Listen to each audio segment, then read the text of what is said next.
चला मित्रांनो, महाराष्ट्राचे भूगोलचं आता दुसरं प्रकरण आपल्याला बघायचं आहे. प्राकृतिक रचना, फिजिकल स्ट्रक्चर ऑफ महाराष्ट्र. प्राकृतिक रचनेनुसार महाराष्ट्राचे 3 भाग पडतात: कोकण किनारपट्टी, सह्याद्री पर्वतरांगा आणि महाराष्ट्राचे पठार. ठीक आहे. आपण आपल्या विषयाचं जे मूळ आहे ते मूळ बघताना आपण भूरूप सांगितली होती, आणि भूरूप जी आहे ते 3 प्रकारची आहेत. कुठले कुठले? मैदान, पठार आणि पर्वत, 3 असतात बघा. आपल्याकडं कोकण किनारपट्टी जो आहे तो मैदानी प्रदेश आहे. महाराष्ट्र पठार आहे, पठाराचा पट्टा येतो असतो बघा, आणि सह्याद्री पर्वताचा भाग आहे. कोकणाची उंची जी आहे 300 मीटरपर्यंत येते बघा. पठार जे आहे ते जवळपास 600 ते 800 मीटर आहे, आणि सह्याद्रीची उंची 900 पासून ते 1200 मीटरपर्यंत, काही ठिकाणी 1300 मीटरपर्यंत आहे.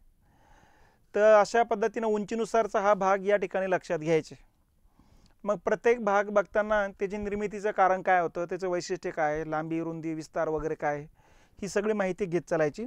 एक एक भाग घेऊ आपण. मग सुरुवातीला घेऊ कोकण किनारपट्टी. ठीक आहे.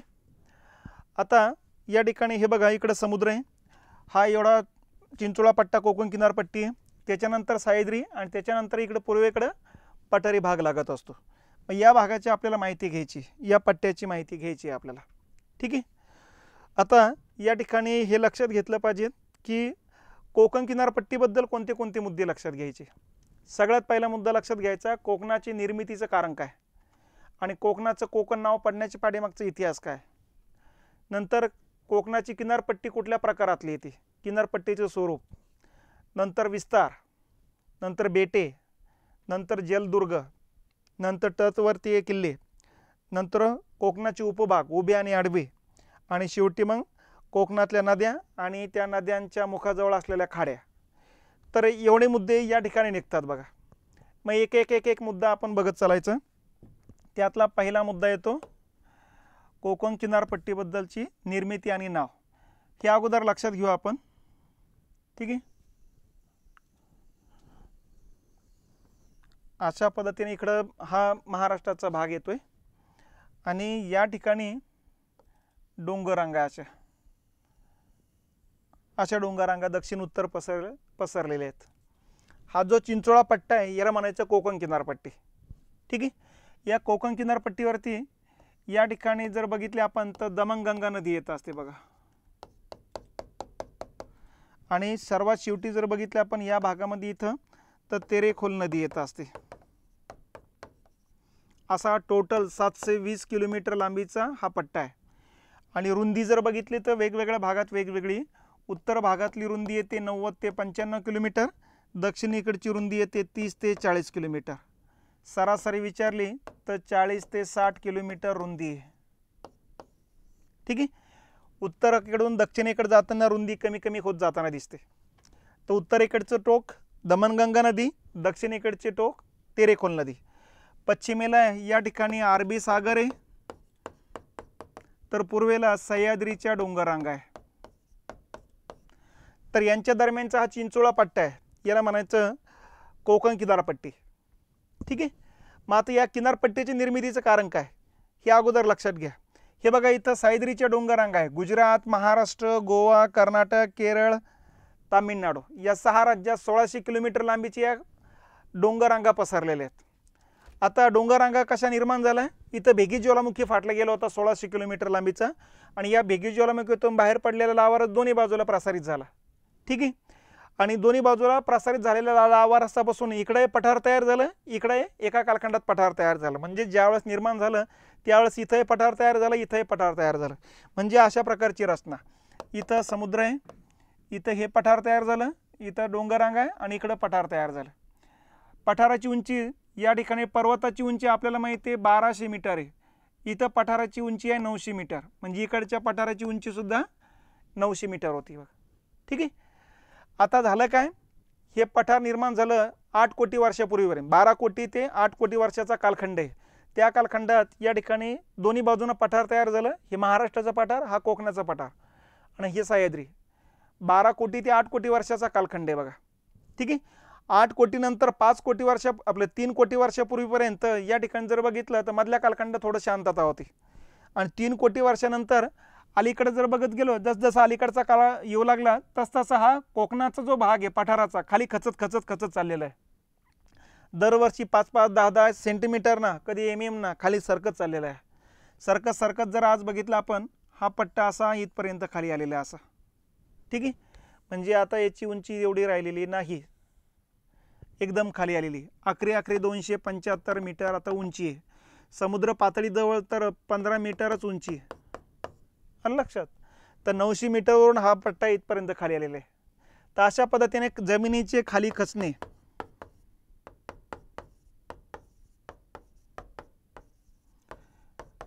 किंवा याला दुसरा शब्द वापरला जातो भूप्रस्तरभंग.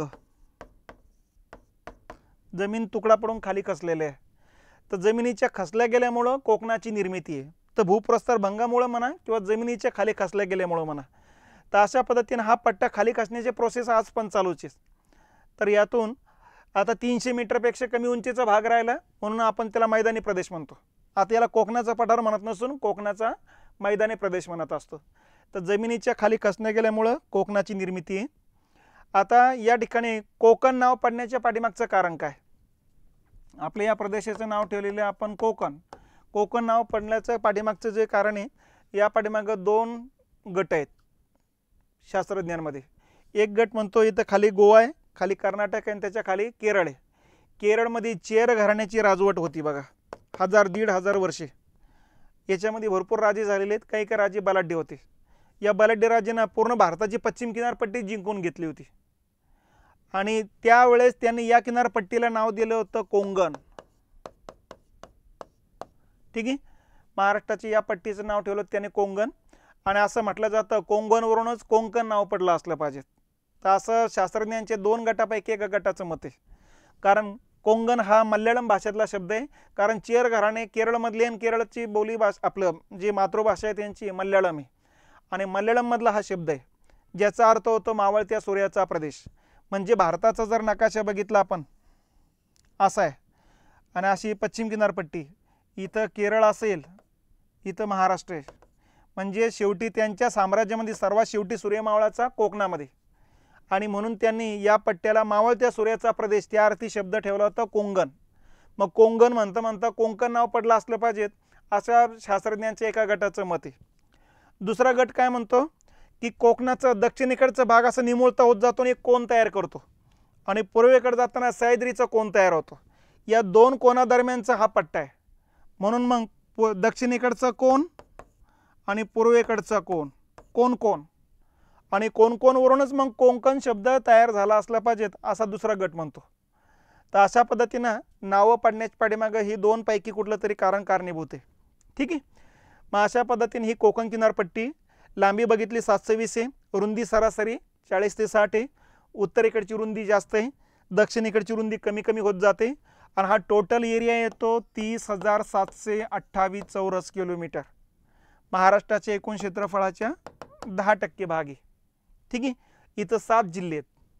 सिंधुदुर्ग, वरती रत्नागिरी, त्याच्यावरती रायगड, त्याच्यावरती ठाणे, त्याच्यावरती पालघर आणि या बाजूनं जर बघितलं मुंबई उपनगर आणि मुंबई शहर आहे.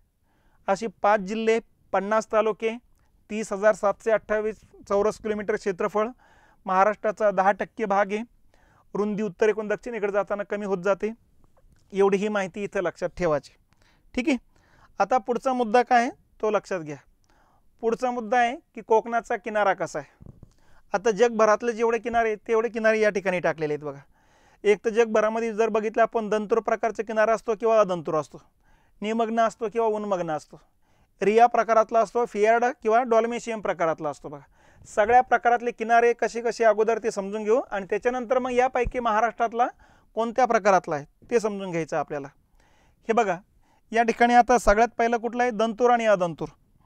तर आपली या ठिकाणी किनारपट्टी आता दंतूर म्हणजे कुठली आहे तर अशी किनारपट्टी इथं इकडं समुद्र आहे असं आणि त्या किनारपट्टीवरती जो काही जमीन आहे, खडक जो आहे इथं समजून घ्यायचं मऊ खडक आहे. इथे कटिंग खडक आला, परत इथं मऊ खडक आला, इथं परत कटिंग खडक आला. तर थोडक्यात काय अशा प्रकारची कठीण मऊ खडकाची रचना जर असेल किनारपट्टीवर, कठीण मऊ अशा प्रकारची रचना जर असेल तर समजून घ्यायचं की या ठिकाणी सागरी लाटा वारंवार क्षणाक्षणाला या किनाऱ्याला धडकणार आहे. धडकत असताना मऊ खडकाची झीज होते बघा, कठीण खडकाची तेवढी झीज होत नाही. म्हणून मग या मऊ खडकाच्या पट्ट्यामध्ये समुद्रामध्ये घुसतो आणि कठीण खडक समुद्रात घुसल्यासारखा दिसतो आणि यातून मग अशा प्रकारची किनारपट्टी तयार होते बघा. आलं लक्षात. आणि अशा प्रकारची किनारपट्टी असेल तर दाताच्या आकारासारखी आहे म्हणून दंतूर किनारपट्टी म्हणायची. आलं लक्षात. आणि जर किनारपट्टीवरचा खडक एकाच प्रकारातला आहे, कठीण सर्व तर सारख्याच प्रमाणात झीज होईल आणि किनारपट्टी थोडी अशी तशी होईल, जास्त काही होणार नाही अशी. तर अशा पद्धतीनं अशी किनारपट्टी असेल तर अदंतूर, अशी किनारपट्टी असेल तर दंतूर. ठीक आहे. मग यापैकी महाराष्ट्रातली किनारपट्टी कुठली आहे तर आपली दंतूर किनारपट्टी येते. दंतूर किनारपट्टी म्हणजे समुद्रात घुसलेला एरियासारखा भाग आहे. ठीक आहे. कारण इथं मऊ आणि कठीण खडकाची समांतर रचना आहे आणि म्हणून दंतूर किनारपट्टी निर्माण झालेली आहे. मग आता या दंतूर किनारपट्टीचे फायदे किंवा तोटे काय तर फायदेच जास्त आहे. पहिला फायदा हा आहे की इथं मऊ खडक होता त्याची झीज झालं आणि समुद्र तिथं घुसले गेलेलं आहे आणि इथला खडकाची झीज होऊन जे काही रेती तयार झाली ही रेती या पट्ट्यात संचित होते किंवा या पट्ट्यात संचित होते बघा. आणि याच ठिकाणी मग बीच, चौपाटी किंवा पुळण तयार होते. पर्यटकांचं आवडीचं क्षेत्र हे बीचचा एरिया असतो. म्हणून अशा पद्धतीनं जिथं दंतूर किनारपट्टी तिथे बीचची संख्या जास्त, जिथं बीच जास्त तिथं पर्यटक जास्त येतात आणि या पर्यटनामुळं परकीय चलन आणि रोजगार मोठ्या प्रमाणात या पट्ट्यातल्या लोकांना मिळत असतो बघा. ठीक आहे. दुसरा फायदा हा आहे की दंतूर किनारपट्टी असेल तर डायरेक्ट किनाऱ्यापर्यंत समुद्र खोल असतो, उथळ नसतो इथं. लक्षात. म्हणून मोठाले जहाज थेट बंदरापर्यंत येऊ शकतात. तिसरा फायदा हा आहे की दंतूर किनारपट्टीमुळे या ठिकाणी बंदरांची निर्मिती करणं सोपं जातं आणि ही बंदरं नैसर्गिक असतात बघा. लक्षात. खोदकाम करून या ठिकाणी काही समुद्रामध्ये घेतलेला नाही, त्यामुळे नैसर्गिक बंदर आहे. बंदरे नैसर्गिक आहे. मोठाले जहाज थेट बंदरापर्यंत येऊ शकतात. नंबर 3, ही बंदर सुरक्षित पण राहतात कारण चक्रीवादळ सागराकडून जरी जमिनीकडे आलं तर इथं या किनारपट्टीला धडकलं जाणार आहे, इथल्या झाडांना धडकलं जाणार आहे, गावांना घरांना धडकलं जाणार आहे, डोंगरांना धडकलं जाणार आहे. त्यामुळे चक्रीवादळाची गती इथंच कमी होऊन जाते. बंदरापर्यंत जाईपर्यंत चक्रीवादळाची गती क्षीण झालेली, त्यामुळे ती बंदर सुरक्षित राहते. तर हे दंतूर किनारपट्टीचे फायदे असतात बघा. तर आपली किनारपट्टी कुठल्या प्रकारातली आहे मग दंतूर आहे, अदंतूर नाही आहे, त्यामुळे फायदे जास्त असतात. त्याच्यानंतर किनारपट्टी निमग्न आहे की उन्मग्न आहे. ठीक आहे. ते लक्षात घ्यायचं. आता हे बघा असं समजून घ्यायचं, ही जमीन आहे आणि इकडं पलीकडे समुद्र आहे असा, बरोबर आहे. आणि किनाऱ्यावरची इथली हेच काही जो काही जमिनीचा पट्टा आहे किनाऱ्याचा भाग, आता हा किनाऱ्याचा जो भाग आहे आता हा वरती चालला की खाली चालला त्याच्यावरून हे दोन प्रकार आहेत बघा. हा किनाऱ्याचा भाग खाली खचत चालला असेल, ठीक आहे, आणि खाली खचत जात जात जात इथपर्यंत आला असेल तर अशा पद्धतीने खाली खचत जाणार किनारपट्टी असेल तर त्याला म्हणायचे निमग्न किनारपट्टी. आणि किनाऱ्याचा भाग असा वरती येत चालला असेल असा तर त्याला म्हणायचं वरती येत चालला असेल तर उन्मग्न किनारपट्टी. किनाऱ्याचा भाग खाली चालला असेल निमग्न किनारपट्टी. तर या ठिकाणी किनाऱ्याच्या भागावर डिपेंड आहे. पलीकडे समुद्र आहे, ही जमीन आहे, बरोबर आहे. जमीन अशी वरती चालली किनाऱ्यावरची उन्मग्न किनारा, किनाऱ्याचा भाग खाली चालला निमग्न किनारा. मग आपली किनारपट्टी दोन्ही प्रकारामध्ये पण येते. मुंबई आणि त्याच्या आसपासच्या परिसरामध्ये या ठिकाणी निमग्न किनारपट्टी म्हणजे जमीन खाली खचत चाललेली, म्हणजे समुद्र जमिनीवर येण्याची शक्यता जास्त आहे तिथं. आणि रत्नागिरी आणि त्याच्या आसपासच्या परिसरामध्ये उन्मग्न किनारा आहे, म्हणजे ती जमीन वरती येत चाललेली आहे आणि आता समुद्र वरतून खाली बघावं लागतं आपल्याला. आलं लक्षात. आणि खालच्या भागामध्ये जमिनीला या ठिकाणी सागरी लाटा धडकून गुहा वगैरे तयार झालेले आहेत बघा. तर अशा पद्धतीनं उन्मग्न आणि निमग्न हा दोन प्रकार लक्षात ठेवायचा. मग आपल्याकडे दोन्ही प्रकारातली उत्तर कोकण निमग्न किनारपट्टी आहे, दक्षिण कोकण उन्मग्न किनारपट्टी. ठीक आहे. आता तिसरा एक प्रकार आहे रिया किनारपट्टी, फियार्ड आणि डॉल्मेशियन. ठीक आहे.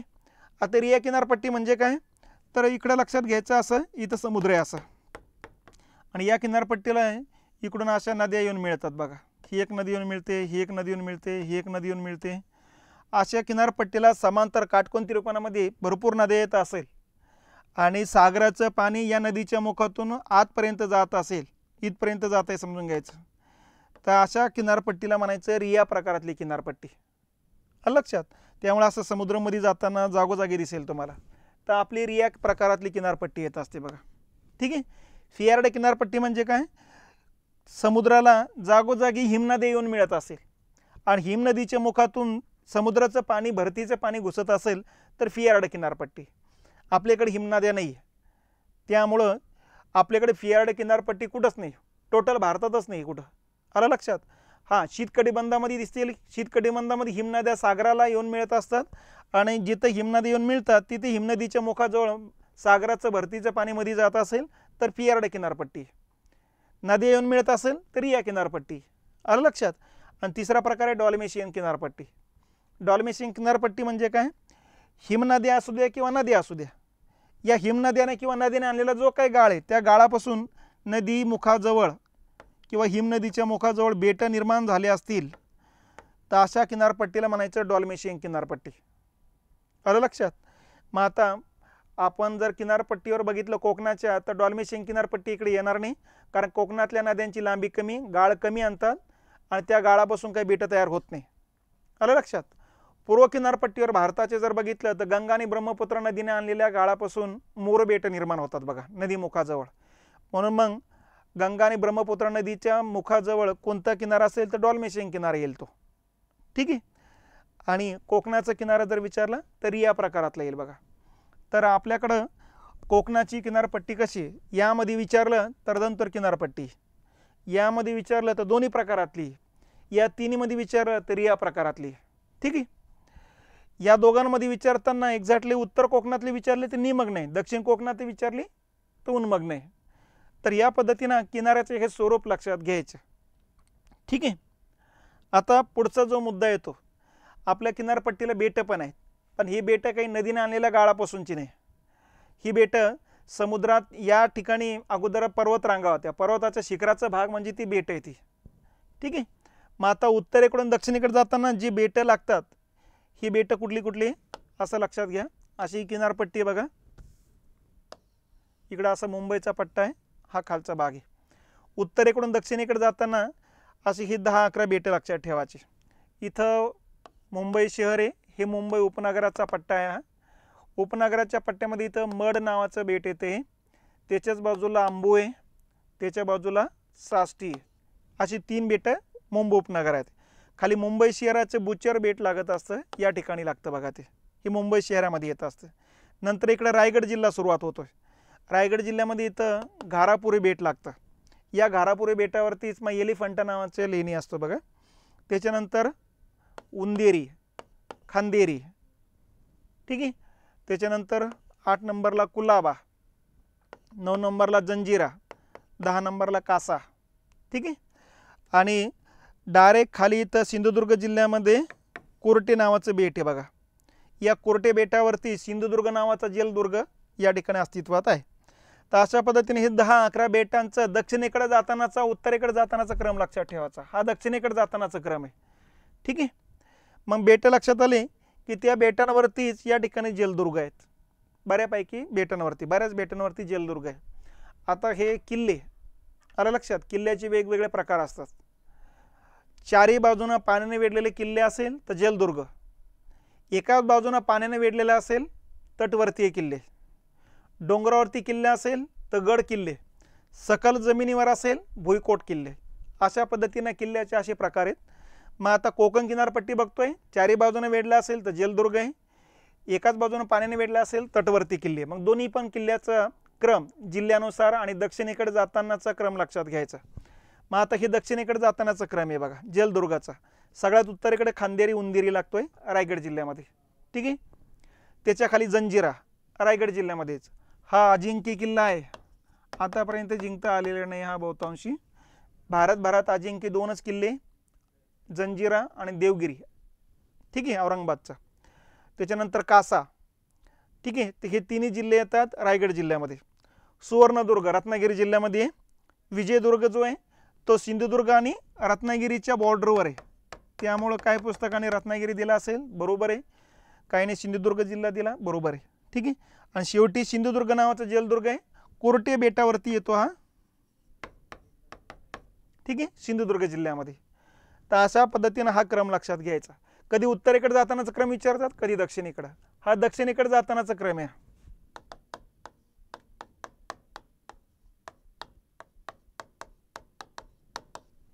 ठीक आहे, आणि जिल्ह्यानुसार हे लक्षात घ्यायचं.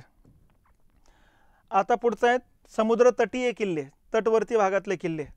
उत्तरेकडून दक्षिणेकडे जाताना असा जर भाग असेल तर इथं पालघर जिल्ह्यामध्ये 2 आहेत, अर्नाळा आणि इथं वसई, हे 2 येतात बघा. खाली इथं ठाणे जिल्हा आहे आणि याच्या खाली रायगड जिल्हा आहे. रायगड जिल्ह्यात 2 आहेत. कुठले कुठले? द्रोणागिरी, ठीक आहे, आणि चौला.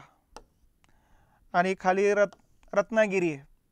रत्नागिरी जिल्ह्यामध्ये पण 2 आहेत, एक आहे जयगड आणि एक आहे रत्नगड. तर अशा पद्धतीनं दक्षिणेकडे जातानाचा क्रम पण आहे, जिल्ह्यानुसार पण आहे आणि त्यांची नावं पण. अर्नाळा, वसई, द्रोणागिरी, चौल, जयगड आणि रत्नगड असे हे 6 तटवर्तीय किल्ले लक्षात घ्यायचे. ठीक आहे. आता कोकणाचे उपभाग. कोकणाचे आता 2 पद्धतीने उपभाग पडतात, आडवे पण उभे पण. सुरुवातीला आडवे लक्षात घ्यायचे बघा. आता आडवे कोकणाचे 2 उपभाग जे आहेत ते कसे कसे अगोदर ते लक्षात घेऊ. हे बघा, हा कोकणाचा पट्टा आहे. ठीक आहे, इकडून सह्याद्रीच्या डोंगररांगा आहे. सह्याद्री इकडं, इकडं अरबी सागर आहे, बरोबर आहे. इथं तुम्हाला माहिती आहे इथं दमणगंगा नदी आणि या ठिकाणी जर बघितलं तर तेरेखोल नदी, यांच्या दरम्यानचा हा पट्टा. मग कोकणाचे जे आडवे 2 भाग पडतात असे 2 आडवे भाग पडतात. याला म्हणायचं दक्षिण कोकण आणि याला म्हणायचं उत्तर कोकण. आता हे 2 भाग कशाच्या आधारे पाडले ते पण लक्षात ठेवा. उत्तरेकडून दक्षिणेकडे जाताना समजून घ्यायचा ते उत्तर भाग आहे आणि इथे समजून घ्यायचा हा दक्षिण भाग आहे. जमिनीची रचना बघा, उत्तरेकडून दक्षिणेकडे जाताना उत्तर भागात जमीन कशी आहे, एकदम सखल आहे. आणि जसा दक्षिण भाग सुरुवात होतो रत्नागिरी आणि सिंधुदुर्ग जिल्हा, इथं जमीन खालीवर सुरुवात होती बघा असे. ठीक आहे, तिकडे जमीन खालीवर आहे म्हणून हा खालीवर जमिनीचा एक भाग, याला दक्षिण कोकण नाव दिलं. सकल उत्तरेकडचा भाग सकल आहे, याला उत्तर कोकण नाव दिलं. मग आता मूळ मुद्दा हा आहे की इकडे खालीवर जमीन काय, तर त्याचं कारण आहे या ठिकाणी पावसाचं प्रमाण जास्त आहे. ठीक आहे, जवळपास 250 ते 300 सेंटीमीटर पाऊस पडतो या पट्ट्यामध्ये. आणि या पट्ट्यामध्ये पावसाचं प्रमाण कमी, 200 ते जवळपास आपले 150 ते 200 सेंटीमीटर पाऊस पडत असतो. आलं लक्षात. इकडे पाऊस या ठिकाणी कमी आहे, या भागात पाऊस जास्त आहे. त्यामुळे इथं ओहोळ, नद्या, नाले, ओढे इकडे जास्त आहे म्हणून इकडे खालीवर जमीन लागते दक्षिणेकडे. आणि उत्तरेकडचा पाऊस कमी म्हणून सकल जमीन लागते. ठीक आहे. मग अशा पद्धतीने आपण भूरचनेच्या आधारे 2 भाग पाडले, उत्तर कोकण, दक्षिण कोकण. उत्तर कोकणात पाऊस कमी आहे म्हणून या ठिकाणी तांबड्या रंगाची माती येते किंवा लाल रंगाची म्हणून. इथं पाऊस खूपच जास्त आहे म्हणून इथं जांभ्या रंगाची माती येते, विटकरी रंगाची माती म्हणू किंवा लॅटराइट सॉइल म्हणू आपण त्याला. या मातीचा pH जो असतो तो 5 ते 6 असतो. ठीक आहे. आणि जांभ्या मातीचा pH जो असतो तो जवळपास 4 ते 5 pH असतो बघा. त्यामुळं या भागामध्ये जर बघितलं आपण तर pH खूप कमी आहे.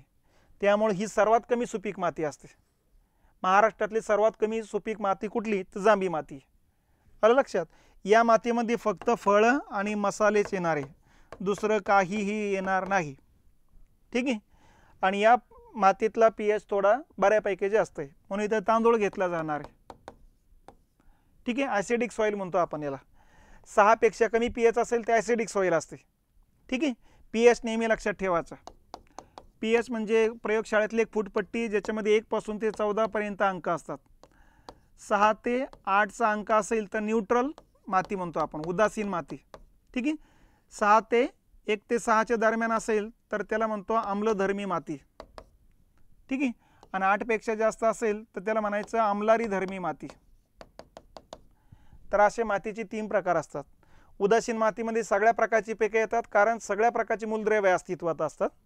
आम्लधर्मी मातीमध्ये पाऊस जास्त असल्यामुळे सेंद्रिय पदार्थ वाहून जातात, मातीमध्ये जड कण थांबतात, लोखंडाचे कण थांबतात म्हणून या मातीमध्ये लोखंड, ॲल्युमिनियम, मॅग्नेज यांचं प्रमाण जास्त असतं. ठीक आहे। आणि 8 पेक्षा अधिक pH असेल तर ती बेसिक सॉइल आहे, म्हणजे या ठिकाणी ती बेसिक सॉइल आहे म्हणजे आम्लधर्मी माती आहे। त्यामुळे साहजिकच आहे याच्यामध्ये सुद्धा या ठिकाणी जिप्सम वगैरे यांची कमतरता असते बघा। म्हणून त्याही मातीत जास्त काही येत नाही, याही मातीत जास्त काही येत नाही, या मातीत सगळ्या प्रकारची पिके येत असतात। तर pH मध्ये हा कमी आहे आणि हा सर्वात कमी pH आहे, तर दोन्ही प्रकारची माती आम्लधर्मी आहे, फक्त हे कमी हे जास्त तीव्र असं लक्षात घ्यायचं। म्हणून इथं फळ आणि मसाल्याचे येणार आहे, तांदूळ काही जास्त येणार नाही आणि इकडे तांदूळच घेतला जाणार आहे। हा भाताचा पट्टा, हा मसाल्याचा पट्टा, ठीक आहे। आणि फळामध्ये पण आंबा, काजू, सुपारी, अननस, फणस, नारळ, जांभूळ ही फळ पिकं या पट्ट्यामध्ये येतात। तर अशा पद्धतीनं दक्षिण कोकणाचे असे उत्तर कोकण दक्षिण कोकण असे आडवे दोन भाग आहेत। उत्तर कोकणाचा जो किनारा आहे तो तुम्हाला सांगितलेला आहे निमग्न प्रकारातला येतो, आणि दक्षिण कोकणाचा जो किनारा आहे तो उन्मग्न प्रकारामध्ये येतो असतो बघा। तर या पद्धतीनं या ठिकाणी हे लक्षात घ्या। मग आता आडवे जे दोन भाग आहेत हे कुठले कुठले आहेत, एक आहे उत्तर कोकण, एक आहे दक्षिण कोकण। जिल्हे उत्तर कोकणामध्ये पालघर, ठाणे, मुंबई शहर, मुंबई उपनगर, रायगड 5 जिल्हे आहेत। दक्षिण कोकणात रत्नागिरी आणि सिंधुदुर्ग 2 जिल्हे आहेत। रुंदी कोकणाची उत्तर कोकणाची रुंदी 90 ते 95 आहे, दक्षिणेची 30 ते 40 किलोमीटर आहे। किनारा उत्तरेकडे निमग्न आहे, दक्षिणेकडे उन्मग्न। पाऊस उत्तरेकडे 150 ते 200, इकडे 250 ते 300 सेंटीमीटर आहे। मृदा उत्तरेकडे तांबडी माती आहे, दक्षिणेकडे जांभी आहे। पिकं उत्तरेकडे तांदूळ, चिकू आणि केळी, दक्षिणेकडे फळं आणि मसाले आहेत। तर अशा पद्धतीनं कोकणाचे उपभाग आडव्या स्वरूपातले लक्षात घेतले पाहिजेत। तर हे उत्तरेकडून दक्षिणेकडे जाताना हा पट्टा बघा, उत्तर कोकण हा दक्षिण कोकण खालीवर खालीवर आहे। त्याच्यानंतर मग पुढचा भाग येतो कोकणाचे उभे उपभाग, ठीक आहे। आता उभे उपभाग कसे ते पण लक्षात घ्या। हे बघा, इकडे अरबी समुद्र आहे, हा इथं कोकण हा टोटल, आणि इकडे सह्याद्रीच्या डोंगर रांगा लागतात। तर इथून या ठिकाणी इथपर्यंत कोकण आहे, बरोबर आहे। या भागाचे परत दोन भाग पाडले जाते, हा एक भाग आणि हा एक भाग। आता इकडचा जो भाग आहे हा एकदम समुद्राच्या पातळीलगतचा भाग आहे, हा खाली आहे म्हणून याला म्हणायचं खलाटी। आता पूर्वेकडे जाताना डोंगराकडे चाललो त्यामुळे हा भाग वरती वरती होत चालला म्हणून याला म्हणायचं वलाटी। तर अशा पद्धतीने कोकणाचे उभे दोन भाग पाडले जातात, ही खलाटी वलाटी, ठीक आहे।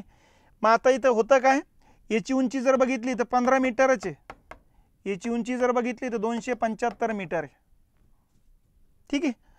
मग इकडूनच वारे येतात, ढगे येतात, हे ढगे इथं अडवले जातात, इथं प्रचंड पाऊस पडतो। इथं पावसाचं प्रमाण असतं 300 ते 400 सेंटीमीटर या पट्ट्यामध्ये, वलाटी पट्ट्यामध्ये, कारण वरचा भाग येतो, आणि या पट्ट्यामध्ये पावसाचं प्रमाण असतं 150 ते 200, या पट्ट्यात पाऊस कमी असतो। इकडे पाऊस जास्त आहे म्हणून इथं जांभी माती आहे, सह्याद्रीला लागून असलेल्या पश्चिम किनारपट्टीला जांभी माती असते, आणि इथं पडणारा पावसाचा थेंब ना थेंब इकडे येतो, त्या पावसासोबत मातीचे कण येतात, इथं गाळाची माती आहे। मग तर खलाटी भागात गाळाची माती आहे, वलाटी भागात जांभी माती। जांभ्या मातीत तुम्हाला सांगितलेले फळ आणि मसाल्याचे येणार आहे, दुसरं काही येणार नाही इथं। आणि इथं गाळाची माती याचा अर्थ तांदूळ येणार आहे इथं, म्हणून हा भाताचा पट्टा आहे किंवा तांदळाचा पट्टा येतो बघा। तर अशा पद्धतीनं हा एक भाग लक्षात घ्यायचा। कसे कसे उभे भाग, खलाटी आणि वलाटी, समजते ना। असा कोकणाचा भाग असेल, महाराष्ट्र असा असेल, इथं सह्याद्री असेल, तर याचे दोन भाग आहे, हा एक भाग खलाटी, हा एक भाग वलाटी, ठीक आहे। मग प्रदेश, खलाटी प्रदेश किनारपट्टी जवळ आहे, वलाटी प्रदेश सह्याद्रीच्या पश्चिम भागालगत आहे। उंची खलाटीची उंची 15 मीटरपर्यंत आहे, ही 275 आहे। पाऊस इथं 150 ते 200 सेंटीमीटर पाऊस पडतो खलाटी पट्ट्यामध्ये, वलाटीत 300 ते 400 पडतो, ठीक आहे। मृदा खलाटी भागामध्ये गाळाची माती आहे, तर वलाटी भागामध्ये तांबडी आणि जांभ्या प्रकारातली माती येते, ठीक आहे। पिकं खलाटी भागामध्ये तांदूळ पीक घेतलं जात असतं, तर वलाटी भागामध्ये फळ आणि मसाले घेतले जात असतात बघा। तर अशा पद्धतीने उभे पण उपभाग लक्षात ठेवा, आडवे पण उपभाग लक्षात ठेवा। आता पुढचा मुद्दा येतो, शेवटचा मुद्दा याच्यातला, कोकणातील नद्या आणि खाड्या। तर इथं आता हे तुम्हाला दिसणार नाही, आपण याचं थोडं विस्ताराने घ्यायचं आहे बघा। पहिलं कोकणातल्या नद्यांचं वैशिष्ट्य लक्षात ठेवा. कोकणातल्या ज्या नद्या आहेत या सगळ्या नद्या सह्याद्री डोंगररांगात उगम पावतात. नंबर 1. सगळ्या नद्या अरबी सागराला जाऊन मिळतात. नंबर 2. सर्व नद्या पश्चिम दिशेने वाहतात, पश्चिम वाहिनी आहे. नंबर 3. सर्व नद्या अतिशय उंच भागाकडून कमी उंचीच्या भागाकडे वाहत असल्यामुळे वेगवान वाहतात, वेगाने वाहतात, तर वेगाने वाहणाऱ्या नद्या आहेत. नंबर 4. नंबर 5. पावसाळ्यात तुडुंब भरून वाहतात, या बाकीचा कालखंड कोरड्या ठाक असतात बघा, तर हंगामी वाहणाऱ्या नद्या आहेत. नंबर 5. नद्यांची लांबी कमी आहे कारण कोकणाची रुंदी कमी आहे. नंबर 6. उत्तर कोकणामध्ये या ठिकाणी उत्तर कोकणाची रुंदी जास्त आहे म्हणून उत्तर कोकणातल्या नद्यांची लांबी जास्त आहे. आणि जसं दक्षिणेकडे जावं तसं नद्यांची लांबी पण कमी होत जाते कारण दक्षिण कोकणाची रुंदी पण कमी होत जाते. ठीक आहे. मग कोकणातले सर्वाधिक लांबीच्या नद्यांमध्ये 1 नंबरला वैतरणा येते बघा. ठीक आहे. 154 किलोमीटर लांबीची आहे आणि त्याच्या खालोखाल उल्हास येत असते 130 किलोमीटर लांबीची येते. तर ह्या 2 नद्या लक्षात ठेवायच्या आणि ह्या दोन्ही पण उत्तर कोकणातूनच वाहतात. ठीक आहे. त्याच्यानंतर नदीच्या मुखाजवळ खाड्याची निर्मिती होते. मग खाडी म्हणजे काय? अशी नदी येत असते सागराला, इथं सागर असेल तर सागराचं भरतीचं पाणी नदीच्या मुखातून आत जातं. मग आता समजून घ्यायचं इथपर्यंत पाणी जातं, तर इथपर्यंतचं एरिया म्हणजे खाडी आहे. मग इकडं नदीतलं पाणी इकडे येत असताना हे पाणी गोडं असतं बघा, हा गोड्या पाणीचा पट्टा आहे. सागरातलं पाणी खारे पाणी आहे बघा. ठीक आहे. आणि या पट्ट्यातलं पाणी जे आहे निमखारं पाणी आहे, हे असं लक्षात घ्यायचं. मग आता या ठिकाणी लक्षात घेतलं पाहिजे निमखाऱ्या पाण्यामध्ये कोळंबी नावाचा मासा मोठ्या प्रमाणात पैदास होतो. मग जिथं खाड्या आहेत तिथं कोळंबी मासा जास्त आहे. म्हणून आपण बघितलं 2022-23 या वर्षामध्ये सर्वात जास्त आपण कोळंबी मासा निर्यात केलेला आहे आणि सर्वात जास्त निर्यात केला अमेरिकेला. अमेरिका 2 नंबर चायना आहे, 3 नंबर युरोपियन युनियन आहे. तर हा अतिशय चवदार मासा मानला जातो असतो कोळंबी मासा. ठीक आहे. याचाच कोळंबी मासा आपण सुकवला आणि या ठिकाणी तर तो वापरला कोरडा करून तर त्याला आपण झिंगे म्हणत असतो बघा. तर अशा पद्धतीनं या ठिकाणी ह्या खाड्या असतात बघा. तर नदीच्या मुखाजवळ खाडे असेल किंवा गाळ आणला असेल तर त्रिभुज प्रदेश तयार होईल. तर आपल्याकडे नद्यांना गाळ कमी आणतात त्यामुळे खाड्या तयार होतात बघा. ठीक आहे. तर खाडी म्हणजे काय?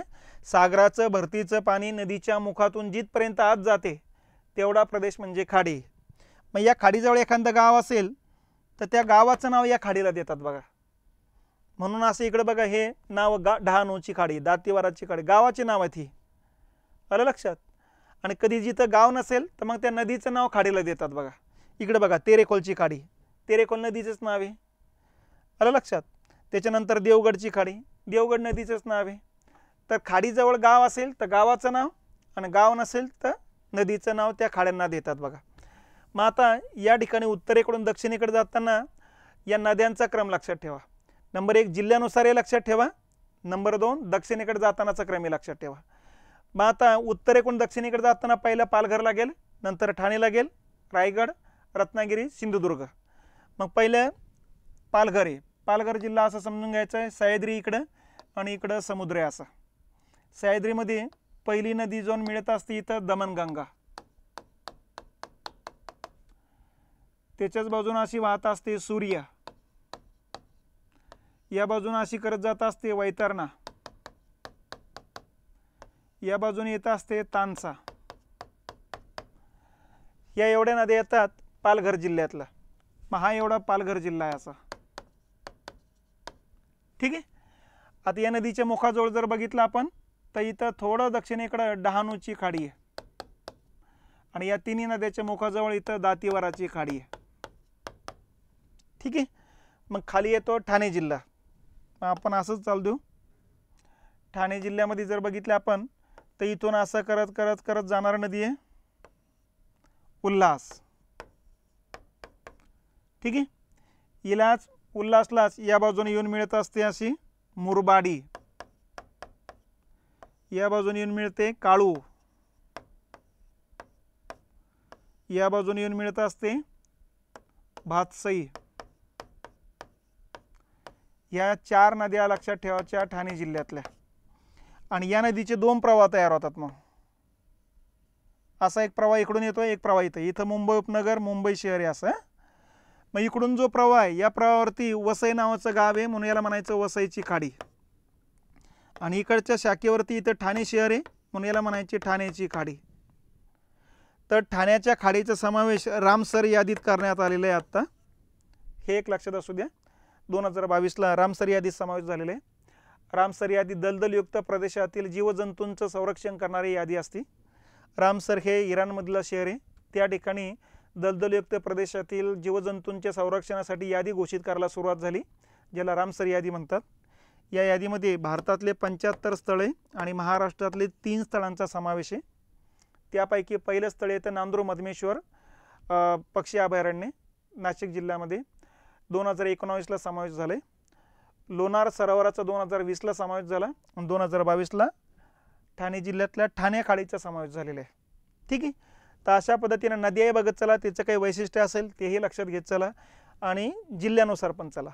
हा पालघर जिल्हा, हा ठाणे जिल्हा, आणि त्यांच्या खाड्या पण लक्षात घेत चालायचं. ठीक आहे. त्याच्यानंतर पुढचा रायगड जिल्हा लागतो बघा. तर रायगड जिल्ह्यामध्ये आपण जर बघितलं उत्तरेकडून दक्षिणेकडे जाताना या ठिकाणी असं जर बघितलं आपण, सर्वात उत्तरेकडून अशी जाते, इथं पाताळगंगा,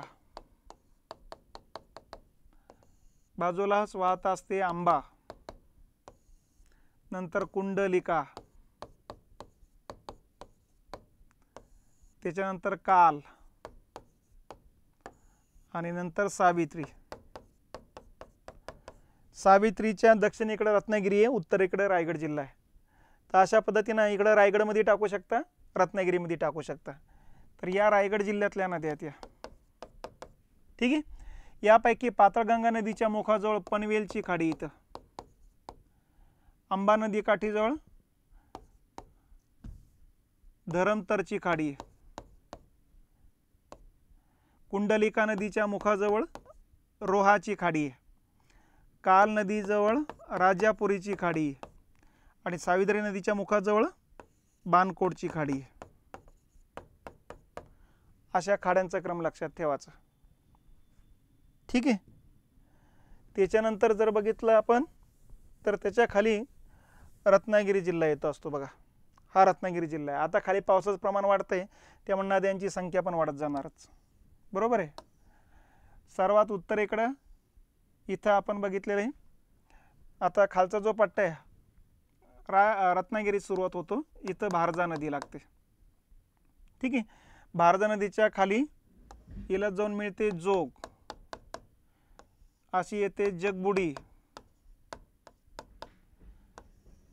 त्याच्यानंतर येते वशिष्ठी, त्याच्यानंतर येते शास्त्री. ठीक आहे. त्याच्यानंतर येते काजळी, नंतर येते मुंचकुंडी, नंतर येते काजवी. तर या येतात रत्नागिरी जिल्ह्यातल्या नद्या. मग भारजा नदीच्या मुखाजवळ येते केळशीची खाडी. ठीक आहे. वशिष्ठी जगबुडी यांच्याजवळ येते दाभोळची खाडी. शास्त्री नदीकाठी जयगडची खाडी. काजळी नदीकाठीजवळ भाट्याची खाडी. मुंचकुंडी नदीच्या मुखाजवळ पूर्णगडची खाडी, आणि काजवी नदीकाठीजवळ जैतापूरची खाडी.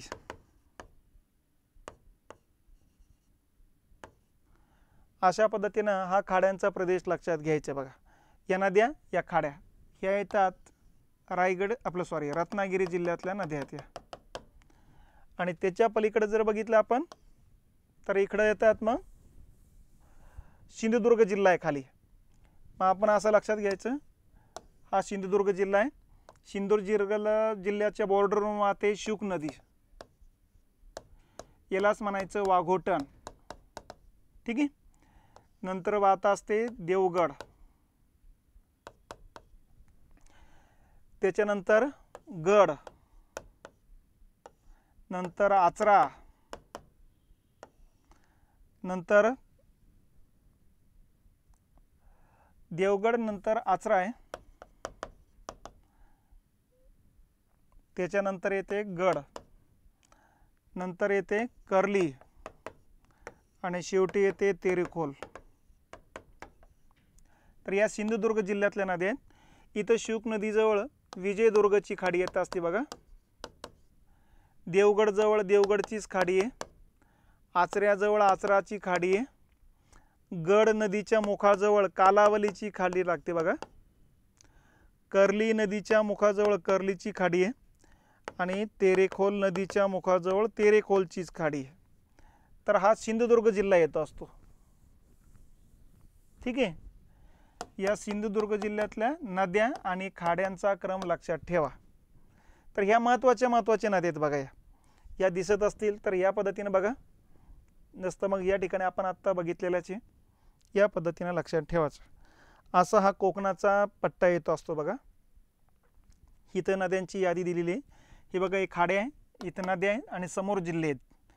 ठीक आहे. दातीवारा, तानसा, वैतरणा पालघरमध्ये, वसई, उल्हास पालघरमध्ये. हे बघा, उल्हास नदीवर वसईची पण खाडी आहे, ठाण्याची पण खाडी आहे. ठीक आहे. मनोरी, मालाड, माहीम मुंबई उपनगरातल्या खाड्या लागतात या. नंतर पनवेल पाताळगंगा नदीवर आहे. धरमतर, अंबा नदी, रोहा, कुंडलिका, राजापुरी, काळ आणि बाणकोट, सावित्री रायगड जिल्ह्यातल्या नद्या आणि खाड्या. कोळशी खाडी भारजा नदीजवळ आहे. दाभोळची खाडी वशिष्ठी, जयगडची खाडी शास्त्री, भाट्टीची खाडी काजळी. ठीक आहे. त्याच्यानंतर पूर्णगडची खाडी मुंचकुंडी आणि जैतापूरची खाडी काजवी नदीच्या मुखाजवळ आहे. रत्नागिरी जिल्ह्यातल्या यात आहे. आणि शेवटी सिंधुदुर्ग जिल्हा, वाघोटन किंवा विजयदुर्गची खाडी म्हणतो आपण. ही बॉर्डरवर आहे रत्नागिरी आणि सिंधुदुर्गाच्या. देवगडची खाडी देवगड नदीवर आहे. आचऱ्याची खाडी आचरा नदीवर आहे. सिंधुदुर्ग जिल्ह्यातल्या सगळ्या. कालावलीची खाडी गड नदीवर आहे. कर्लीची खाडी कर्ली नदीवर आहे आणि तेरेखोलची खाडी तेरेखोल नदीवर आहे. तर जिल्हा, नद्या आणि या खाड्या असा क्रम लक्षात ठेवायचा. म्हणजे जिल्ह्यावरही प्रश्न येऊ द्या, खाड्यावर येऊ द्या, नद्यावर येऊ द्या किंवा कोणत्या नदीवर कोणत्या खाड्या आहेत तसं जोड्या लावा येऊ द्या, सगळ्याच पद्धतीनं याची तयारी करून ठेवायची. ठीक आहे. तर अशा पद्धतीनं या ठिकाणी हा खाड्यांचा नद्यांचा क्रम आहे आणि आपली ही कोकण किनारपट्टी येते. आता कोकणाचं वैशिष्ट्य काय ते लक्षात ठेवा. कोकणाचं पहिलं वैशिष्ट्य आहे इथं 7 जिल्हे. दुसरं वैशिष्ट्य आहे दंतूर किनारपट्टी आहे आपली, रिया प्रकारातली किनारपट्टी आहे, निमग्नपणे आणि उन्मग्नपणे. ठीक आहे. कोकण किनारपट्टीवर पाऊस जास्त आहे कारण सह्याद्रीला वारे आडवला जात असतात आणि सागराकडून बाष्पयुक्त वारे येत असतात. त्यामुळे पाऊस जास्त असल्यामुळे तांबडी किंवा जांभी माती आहे. म्हणून इकडं भाताचा पट्टा आहे किंवा फळं आणि मसाल्याचा पट्टा आहे. दाट जाडीचा पट्टा आहे. पर्यटन व्यवसाय मोठ्या प्रमाणात चालतो. पर्यटन हिरवगाळ असलेल्या झाडांमुळं किंवा समुद्र किनाऱ्यामुळे पर्यटनामुळे रोजगार मिळतो, परकीय चलन मिळत असतं बघा. ठीक आहे. समुद्र जवळ आहे त्यामुळे दमट वातावरण आहे आणि दमट वातावरण आहे म्हणून दिवसाचं तापमान खूप जास्त होत नाही, रात्रीचं तापमान खूप कमी होत नाही. त्यामुळे सम हवामान या पट्ट्यामध्ये. म्हणून लोकसंख्येसुद्धा आपले 3, 3.5, 4 कोटी लोकसंख्या या पट्ट्यामध्ये. सगळ्यात जास्त महानगरपालिका याच पट्ट्यामध्ये येतात. ठीक आहे. तर अशा पद्धतीनं या ठिकाणी कोकणाची वैशिष्ट्ये लक्षात ठेवा. कोकण किनारपट्टीवर टोटल सध्या 54 बंदर आहे. त्यापैकी मुंबई आणि न्हावा आंतरराष्ट्रीय स्तरावरची बंदर आहे. ठीक आहे. न्हावा भारतातलं पहिलं आधुनिकीकरण झालेले बंदर आहे आणि सर्वाधिक कंटेनर वाहतूक करणारं बंदर आहे. त्याच्यानंतर रेड्डी बंदर जे आहे सिंधुदुर्ग जिल्ह्यामध्ये ते मॅग्नीज आणि लोह खनिज निर्यात करण्यासाठी प्रसिद्ध असलेलं बंदर मानलं जातं बघा. तर अशा पद्धतीनं या ठिकाणचे बऱ्यापैकी बंदर हे लक्षात घ्यायचे आणि हा बाकीचा भाग लक्षात ठेवा. ठीक आहे. मग आता या कोकणाबद्दलचे जे प्रश्न आलेले आहेत आयोगाचे ते थोडक्यात लक्षात घ्या. 2015चा प्रश्न आहे. मालवण जवळील खांदेरी बेटावर सिंधुदुर्ग जलदुर्ग आहे आणि एलिफंटा लेणी उंदेरी बेटावर आहे. ठीक आहे. हे दोन्ही पण मुद्दे चुकीचे आहे. मालवण जवळ खांदेरी बेट नाही आहे तर इथं कुर्टे बेट येतं असतं बघा आणि त्या कुर्टे बेटावर सिंधुदुर्ग नावाचं जलदुर्ग आहे. त्यामुळे हे वाक्य जे आहे चूक आहे. आणि एलिफंटाजवळ या ठिकाणी उंदेरी बेटावरती या ठिकाणी एलिफंटा लेणी उंदेरी बेटावरती नाही, उंदेरी बेटावर नाही घारापुरी बेटावरती असं पाहिजे होतं. त्यामुळे हेही चुकीचे. आता या ठिकाणी उत्तर येतो आपलं 4 अ आणि ब अयोग्य. दुसरा मुद्दा आहे खाड्यांचा क्रम उत्तरेकडून दक्षिणेकडे. हे बघा वसई पहिली लागेल, जैतापूर आहे, नंतर देवगड, जयगड. नाही हे क्रम चुकला. वसई नंतर जयगड नंतर जैतापूर, हा क्रम बरोबर येतोय. ठीक आहे. हा क्रममध्ये बघा जैतापूर जयगड इथं क्रम चुकला, वसईनंतर जयगड ह्या पण क्रम चुकला, म्हणजे उत्तर कुठलं आहे 2 नंबर आहे. या किल्ल्याला ब्रिटिश लोक पूर्वेकडील जिब्राल्टर म्हणतात. रायगड म्हणजे पूर्व आणि पश्चिम भागाला जॉईंट करणारा पट्टा जो आहे तो रायगड आहे. तर ह्या हिशोबाने शिवाजी महाराजांच्या कालखंडात इथंच आपली राजधानी होती. महाराष्ट्राची किनारपट्टी टिंबटिंब म्हणून ओळखली जाते. मग आता कारवारची किनारपट्टी कर्नाटकच्या किनारपट्टीचं नाव आहे, मलबारची किनारपट्टी केरळच्या किनारपट्टीचं नाव आहे, ओरिसाच्या किनारपट्टीला म्हणायचं उत्कल किनारपट्टी. तर आपल्या किनारपट्टीचं नाव आहे मग महाराष्ट्राच्या कोकण किनारपट्टी. ते 3 नंबरचं उत्तर येते. महाराष्ट्रातील खालील किल्ले दक्षिणेकडून उत्तरेकडे जातानाचा क्रम. सर्वात दक्षिणेकडे सिंधुदुर्ग येईल, त्यामुळे हे 2 पर्याय कटले. आता सिंधुदुर्ग नंतर जंजिरा, जंजिरानंतर विजयदुर्ग, तर इथं रत्नागिरीमध्ये येतो, त्यामुळं हा उत्तर येईल. हा पर्याय पण कटतो आपला. ठीक आहे, असं लक्षात ठेवा. नंबर 3, खलाटी हा शब्द खालीलपैकी कशाशी संबंधित आहे? आता खलाटी आपण बघितलेला इथं समुद्र आहे, हा खलाटी आहे, हा वलाटी आहे, आणि इकडं हा वलाटीचा पट्टा, हा खलाटीचा पट्टा आहे. कोकण किनाऱ्यावरील वाळूचे दांडे नाही. कोकणाचा पश्चिमेकडील सागर किनाऱ्यालगतचा सकल भाग आहे, हा सकल भाग आहे. ठीक आहे, तो उत्तर येतं 2 नंबर. महाराष्ट्रातील कोकण किनारपट्टीची रुंदी किती आहे? उत्तरेकडे 90 ते 95 आहे, दक्षिणेकडे 30 ते 40 आहे. म्हणजे सरासरी आपण जर बघितलं तर 40 ते 50च्या दरम्यान येते, म्हणजे 42 ते 50. आलं लक्षात? असं लक्षात घ्यायचं आहे. प्राचीन ग्रंथामध्ये मूषक, आळूक, कुपक नावे असलेल्या खालीलपैकी कोणता प्रदेश आहे? तर कोकणाचे जे काही प्राचीन काळातले जी नाव आहेत, ही नाव आहेत प्राचीन कालखंडामध्ये मूषक, आळूक आणि कुपक. नंतर मग कोंगण नाव पडलं, आणि नंतर मग कोंकण नाव पडलेले. खालीलपैकी कोणते विधान हे बरोबर आहेत? सुवर्णदुर्ग हा सागरी किल्ला आहे, बरोबर आहे. कळसुबाई शिखराची उंची 1646 सेंटीमीटर नाही, मीटर पाहिजे होतं, चौरस सेंटीमीटर दिलं, याचा अर्थ हे चुकीचं आहे. वैतरणा नदी पूर्ववाहिनी आहे, हेही चुकीचं आहे, बरोबर आहे. तर बरोबर कोणते? बरोबर नाही असं येते. बरोबर कुठलं नाही? मग ब आणि क बरोबर नाही, हे नाही म्हणता येते. तर ब आणि क बरोबर नाही, असं लक्षात घ्या. प्राकृतिक विविधतेमुळे कोकणाचे कोणते 2 उपभाग पडतात? उत्तर कोकण, दक्षिण कोकण हे उपभाग पडतात बघा. खलाटी आणि वलाटी पडतात. हे खलाली आहे, वलाली आहे, असे 2 भाग नाही पडत. खलाटी आणि वलाटी पाहिजे होतं. ठीक आहे. खालीलपैकी कोणत्या कारणाने कोकणाचा सकल भाग निर्माण झाला आहे? अरबी समुद्र किनारा उंचावल्याने की महाराष्ट्र पठाराचा पश्चिमेकडचा भाग खाली कसल्याने? तर कोकणाचा भाग जो आहे सकल बनण्याचा पाठीमागं खाली कसणे, हे आपण बघितलेलं आहे सुरुवातीलाच, हे त्याचं उत्तर येतं बघा. खालीलपैकी कोणत्या किनाऱ्याचा प्रकार कोकणात आढळतो? मग हे 3 प्रकारापैकी आपल्याकडे कुठला आहे? मग रिया, शीतकटिबंधात फियार्ड, आणि या दोन्ही पैकी कुठं जिथं बेटा असतील मुखाजवळ तर मग डॉल्मेशियन. तर आपलं रिया येतो आपलं उत्तर. खालीलपैकी कोणती नदी पश्चिम वाहिनी नाही? वैतरणा पश्चिम वाहिनी आहे, कोकणातली आहे. तानसा कोकणातली आहे, शास्त्री कोकणातली आहे. कोयना पठारावरची नदी ती पूर्व वाहिनी आहे, आणि ही कृष्णा नदीची उपनदी. उत्तरेकडून दक्षिणेकडे रत्नागिरी जिल्ह्यातल्या नद्यांचा क्रम आहे. मग रत्नागिरीमध्ये आता सावित्री बॉर्डरवर आहे, घेता येईल त्याला सावित्री, नंतर भारजा, नंतर जोग, हाच पर्याय बरोबर आहे. आता इथं वशिष्ठी जोग वरतून येते, त्यामुळं हा पर्याय असं पाहिजे होतं. भारजा त्याच्या पलीकडे आहे आणि सावित्री त्याच्या पलीकडे, हा उलटा क्रम झाला. ठीक आहे, 1 नंबर उत्तर बरोबर आहे. त्याच्यानंतर कोकणाची उत्तर व दक्षिण सीमा या ठिकाणी टिंबटिंब यांनी निश्चित केलेली आहे. कोकणाची उत्तर सीमा कुठे आहे? दमणगंगा आहे, दक्षिण सीमा तेरेखोल. या 2 नद्या दरम्यानचा पट्ट्याला कोकण म्हणायचे आपण. महाराष्ट्रातील खालील खाड्यांचा दक्षिणेकडून उत्तरेकडचा क्रम आहे. आपल्या उत्तरेकडून दक्षिणेकडे सवा असेल ती इकडून बघा. मग आलं लक्षात? दक्षिणेकडून उत्तरेकडे जाताना हे येणारच नाही, हा पर्याय येणारच नाही. ठीक आहे. आता दक्षिणेकडे सगळ्यात अगोदर तेरेखोल येईल, हे उत्तर येईल बघा. हे विजयदुर्ग, नंतर दाभोळ, नंतर राजापुरी, हे 1 नंबर येते बघा. ठीक आहे, सर्वात दक्षिणेकडे तेरेखोल आहेत. खाडे आणि नद्यांचे योग्य जोड्या. मनोरी जी काही खाडी आहे ते दहिसरमध्ये येते.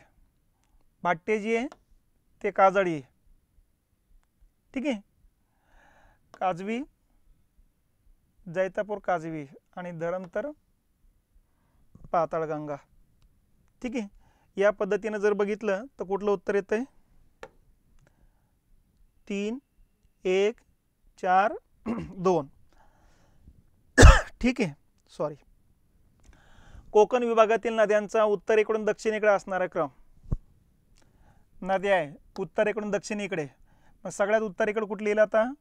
इथं वैतरणा येईल 1 नंबरला, 2 नंबरला उल्हास येईल, ठीक आहे, 3 नंबरला सावित्री येईल, 4 नंबरला वशिष्ठ येईल.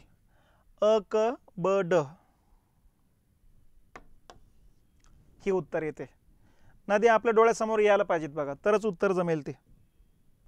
खालील खाड्यांचा कोणता क्रम उत्तरेकडून दक्षिणेकडे बरोबर आहे? आता खाड्या आहेत, वसई आहे उत्तरेकडं, नंतर जैतापूर, नंतर देवगड, नंतर जयगड. नाही, हे नाही बसणार. वसई नंतर जयगड, नंतर जैतापूर, नंतर देवगड, हा मुद्दा येतो, ठीक आहे. त्याच्यानंतर पुढील विधानापैकी कोणते विधान योग्य आहे? महाराष्ट्राच्या पश्चिमेकडे वाहणाऱ्या नद्यांचा क्रम उत्तरेकडून दक्षिणेकडे दमणगंगा, ठीक आहे, उल्हास, नंतर वैतरणा, वशिष्ठी, सावित्री, कार्ली असे आहे. ते हे बघा, वैतरणा इथं पाहिजे होते, तर हा क्रम काही बरोबर नाही. भातसा, काळू, उल्हास नदीच्या उपनद्या आहेत, हे बरोबर आहे, तर मग फक्त ब बरोबर आहे, ठीक आहे. कोकणातील या नद्या जास्त लांबीच्या आहेत, तर आत्ताच बोललेले आपण वैतरणा आणि उल्हास. वैतरणा 154 किलोमीटर लांबीची आहे, उल्हास 130 किलोमीटर लांबीची आहे, ठीक आहे. तर ही झाली कोकणाची माहिती. आता पुढे आपण सह्याद्री आणि महाराष्ट्राच्या पठाराची माहिती घेऊ.